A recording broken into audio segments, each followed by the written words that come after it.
With Nvidia and AMD announcing two amazing machines at Computex, there is quite a lot of talks about these two machines. Now yes, one of the main focuses on both of these machines are mostly focused on AI.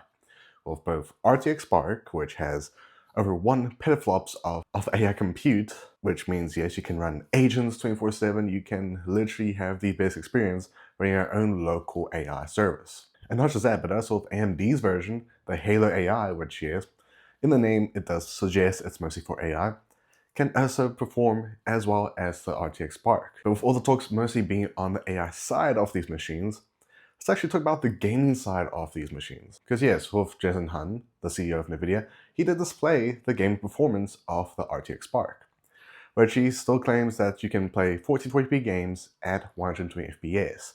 And he still showed it with 007 and Forza Horizon 6.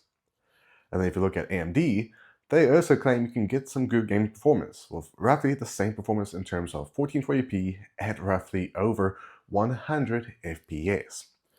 Which made me think, are these machines going to be also a new version and a new way to get into gaming? Because my thought mostly went towards handheld gaming, because let's be honest, AMD has been obviously well known when it came to handheld gaming and also console gaming. And with Nvidia and AMD putting more effort in towards a combined chip that can give you all the performance in a small form factor, makes sense for them to actually put these in handheld gaming consoles, and obviously more consoles. And while with Nvidia bringing out the RTX Spark, it could literally be a good choice for console gaming and handheld.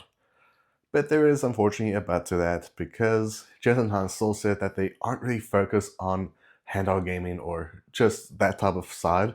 They're more focused on reinventing the PC. Whatever they mean by that, it just means that we won't really see these appearing in handheld consoles anytime soon. Why not put this in a handheld console, or even making their own console? I mean, hey, bring back the Nvidia Shield, because you could literally do that. But let's actually talk about the pricing for these machines that could possibly give you the best gaming experience. And of course, yes, it can give you probably the best experience in AI, but I'm not focused on that. We are focused on gaming performance.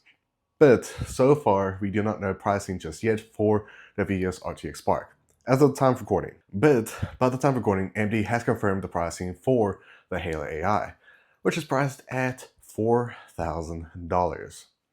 Which means, yes, if we are looking at stats, we could possibly see the RTX Spark costing either the same or upwards to $5,000 to $6,000.